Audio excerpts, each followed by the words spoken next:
I've got a target on me because of right-wing commentators who apparently are horrified by what's happened to Charlie Kirk. But they need to realise that those lies and smears and those false allegations are putting targets on people. This has been coming for a long time. It's encouraged by government. It's encouraged by NGOs. It's encouraged by far-left organisations who lie, smear and label. And to see Keir Starmer sit and put out some grovelling statement on his social media. If Charlie Kirk lived in the UK, he'd be in prison.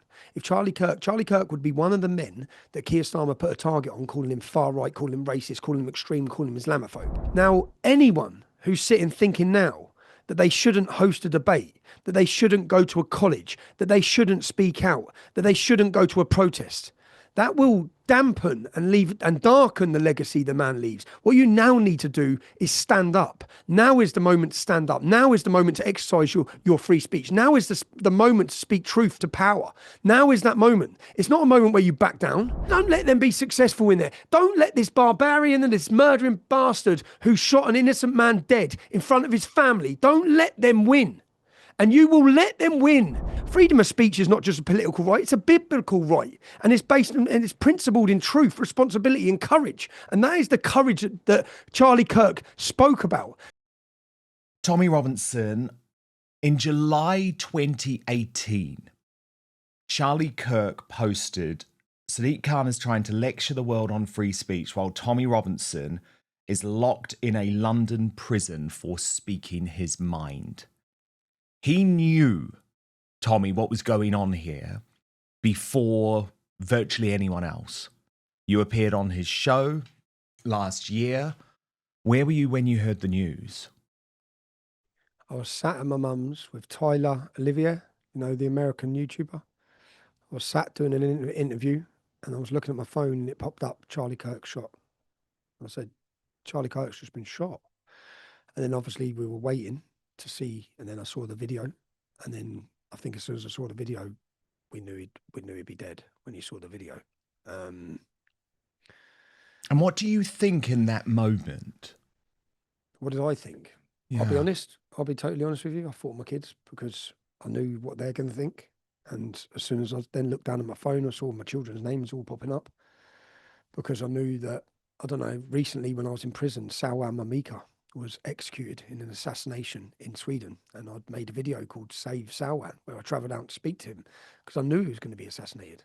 And I knew that the governments and no one was taking it seriously or trying to protect him. And I knew when I rang home, my ex-wife told me that my son has not stopped crying and my children are scared because they've just seen him executed and assassinated. So I'm selfishly, when I saw what happened to Charlie, I just knew what my kids would be thinking.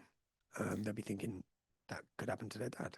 And Tommy, do you feel that? Do you feel that this is a new era of political violence where voices are now just being taken out via assassination? No, it's not new. This has been coming for a long time. It's encouraged by government. It's encouraged by NGOs. It's encouraged by far-left organisations who lie, smear and label. And to see Keir Starmer sit and put out some grovelling statement on his social media. If Charlie Kirk lived in the UK, he'd be in prison. If Charlie Kirk would be one of the men that Keir Starmer put a target on, calling him far right, calling him racist, calling him extreme, calling him Islamophobe. That's who Keir Starmer is.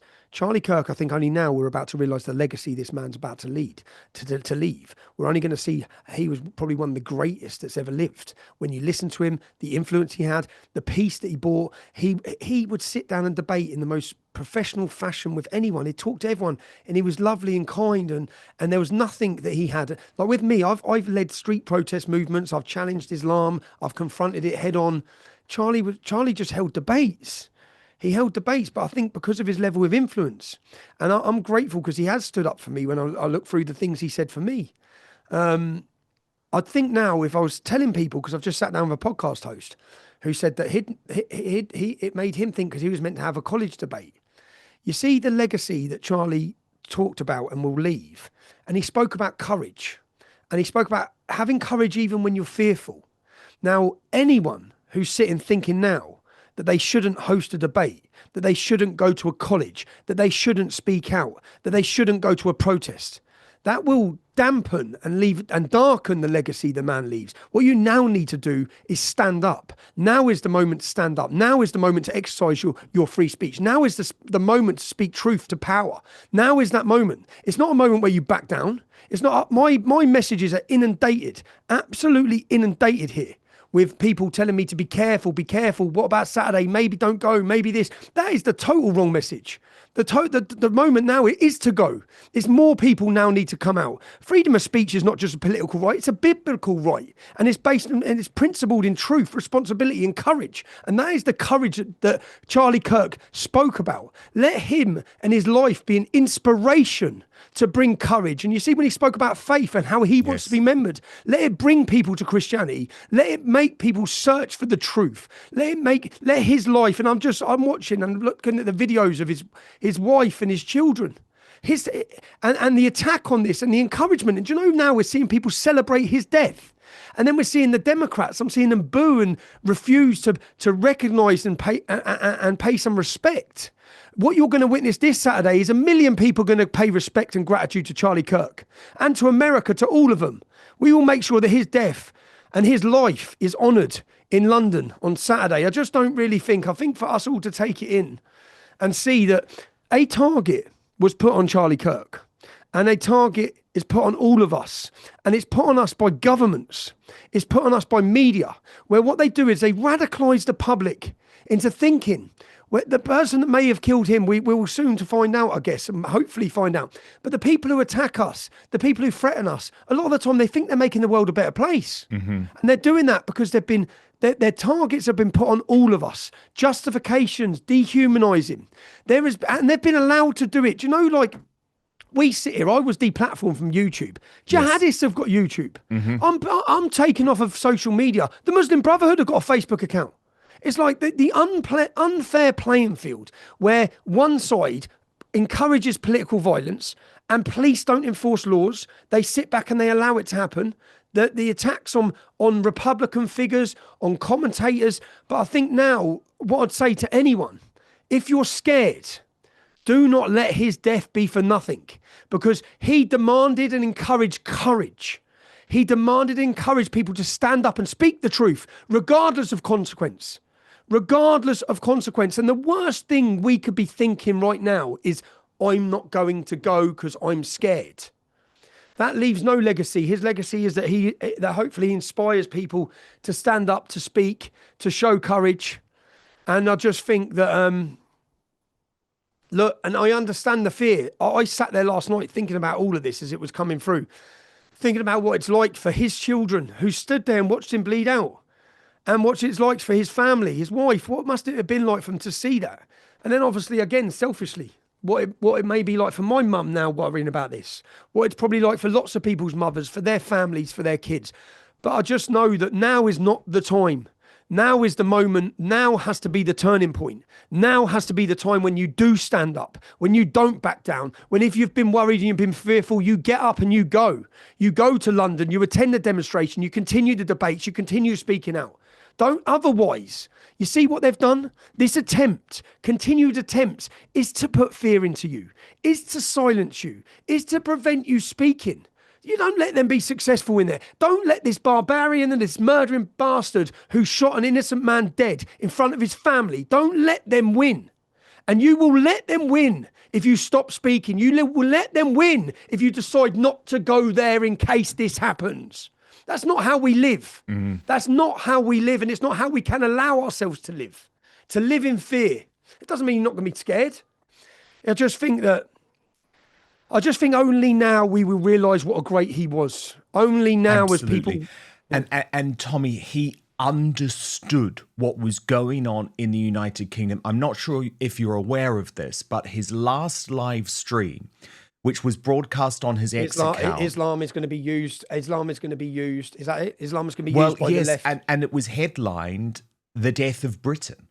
So he was acutely aware, especially when it came to Islam, of what was going on here. Of course, he was an American patriot, but he cared so much about what he saw happening in the United Kingdom too. Dan, do you know how happy I was when I saw him talk about the problems? but to warn America that we've got to stop it. Because I thought at least there's someone so pivotal, so influential, so recognised and so respected by Trump, by all of them, who gets it, who's not backing down, who's warning them now before it's too late. They have to stop it. And who we're going to find out who was behind it. But I think that he carried such weight and such influence. You have to understand that everything that's happened to America, everything that's happened in Britain has been planned. There are mass corporations, global powers that have spent billions and billions and billions and decades and decades and decades to get our countries into the state they're in. And he held influence. And he was awakening people. Obviously, look, I think that we are. I think that 1 million people we will have. The biggest protest in our country's history is coming this Saturday, where we stand for truth, where we stand against these things. And we will stand and honour Charlie Kirk because the influence he's had. But most importantly, we can't allow them to be successful. You can't allow that killer to be successful. You have to stand and do the total opposite to what his motives were. His motives was to instill fear, terrorise the public into silence on these most important issues of our generation. Tommy, there is a bit of an irony, though, don't you think?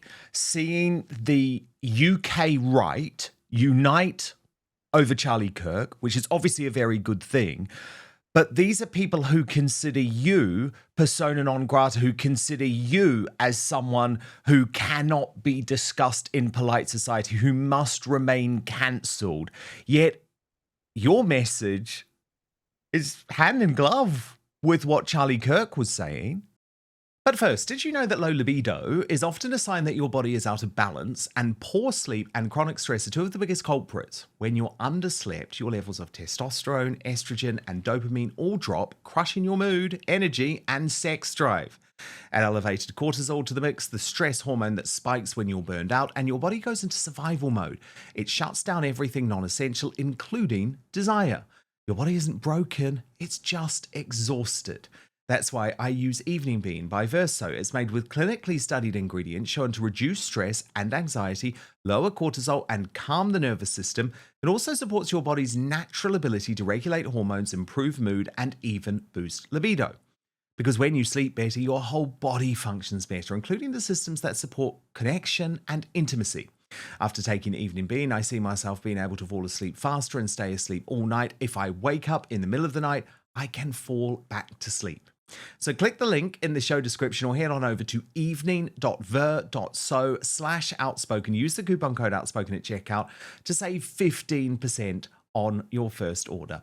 Try Evening Bean tonight. Wake up feeling refreshed tomorrow. That's evening.ver.so/outspoken. Use the coupon code outspoken at checkout and you will save 15%. But now, back to the show. And Charlie Kirk wasn't one of the people who wanted me cancelled. He stood up for me, spoke up for me time and time again. Every time when I was in prison, he used his platform. Do you know what? I was in prison and I respect Charlie Kirk and looked up to him and admire him. Yeah. And I think he was one of the most influential people in getting Trump elected. He was so up there with changing young men to vote. And when I rang my son and he played me a recording of Charlie being interviewed whilst I was in prison, and Charlie was demanding that the American establishment sanction even the British to make sure that I'm freed. And that was a moment for me to sit and listen to someone of such influence speaking up on my behalf. It was a great feeling. And I'm very grateful to Charlie for that, for stepping up and speaking out and defending not just me, but defending all of us in Britain's free speech, to defending the attack on our country and witnessing and understanding what's happened. And I know when he just come to Britain recently, he went home and spoke to America about really they need to understand how lucky they are to have the free speech. So, and he spoke about the Islam takeover of the United Kingdom without the fear that so many people have in the United Kingdom, worrying, are we going to be locked up? And he would have been pivotal, and he was pivotal in starting to warn America. And who knows the motive or the reason at the minute. It's a political assassination. It's a kill shot. It's the same as what they would have done to Donald Trump. Who knows the lengths or the powers that have organised this or been behind this? Who knows if we'll ever know? But I think now has to be a turning point. It has to be, because they put targets on all of us, so they don't have to kill us. They don't have to kill us. I'm getting attacked in St Pancras train station, not because of things I've said, not because of anything I've done. It's because of what the government and the media have said. It's because of people like Camilla Tomlinson. Camilla Tomlinson put a target on me. She lied on her show and put a target on me. Nigel Farage, this is just people from the right who are uniting over what's happening to Charlie Kirk. Nigel Farage has continually put a target on me with false allegations and lies and smears, just blatant lies. So these people, that's what's happened. Julie Hartley-Brewer has put a target on me. I've got a target on me because of right-wing commentators who apparently are horrified by what's happened to Charlie Kirk. But they need to realise that those lies and smears and those false allegations are putting targets on people. I wouldn't mind if people come up to me and confront me over something I've said or done. But when they're confronting me over things that I haven't said or done, yet media personalities on the so-called people right who should be allies. I mean, Camilla Tominey, unless she's been in touch with you, and I don't know about this, as far as I'm aware, still hasn't apologised for going on national TV and calling you a white supremacist. She hasn't, and if she did, I'd accept the apology. And if she needs to, I'm sorry, she needs to. And if she had been lied to, and if she believed the smears in the media, I've sat down recently with a few podcast guests, big ones, who have apologised. Trigonometry. I did say these things about you because I did believe the media. So, and I get it. If you were lied to and you believe the media, but to use your daytime platform TV show to millions of people and make such accusations that hold no truth, and then to know then that they hold no truth, but to still not apologise or correct your lies. For example, Nigel Farage telling people I've got convictions for violence against women, telling the whole country that I beat women. There's no truth in that. It's a total lie. You made it up. It's a total lie. You made it up. And you've said that to people who may wish to confront me when they see me in the street because they believe I beat women. What's worse than beating a woman other than being a paedophile? And that is what Nigel Farage, the leader, probably the next prime minister of Great Britain, has put on me. So of course, when people see why do you keep getting upset, I'm upset by that. I'm upset by the fact that my children had to go to school the next day and my wife had to brief them on the fact that people may think their dads are violent against women because of what Nigel Farage has said. And people need to understand if you've said something that's wrong, own it and stop justifying it and stop encouraging, because what that does, whether you accept it or not, by making false allegations against people as racist, as any of these labels, you are justifying violence against them by radicalised people, whether it be on the left or on the right. It's bullshit and it's lies. So I think that we're going off of now and talking about things that I shouldn't. I think we need to look at Charlie Kirk's life. We need to respect and honour him. And the way for us to honour Charlie Kirk is to speak and speak more and show more courage and show more defiance, not be weak. Do not change your plans in what you were doing. I'm not changing my plan. There's no way I'm changing my plan. Brilliant. Brilliant. And that's what everyone else should do. Absolutely, we will remember Charlie Kirk on Saturday. Tommy, we'll speak more about uniting the kingdom and the plans for that on tomorrow's show. But right now, I want to bring in the heads of Turning Point UK. Thank you so much for watching Dan Wootton Outspoken. Please click on my face just to the bottom left to subscribe to this brand new independent news source and turn on the notification bell so you'll be alerted to our brand new live shows, uncancelled interviews, and special royal episodes. Outspoken is also now available as a podcast, so you can listen to the show every weekday on the go, wherever you are.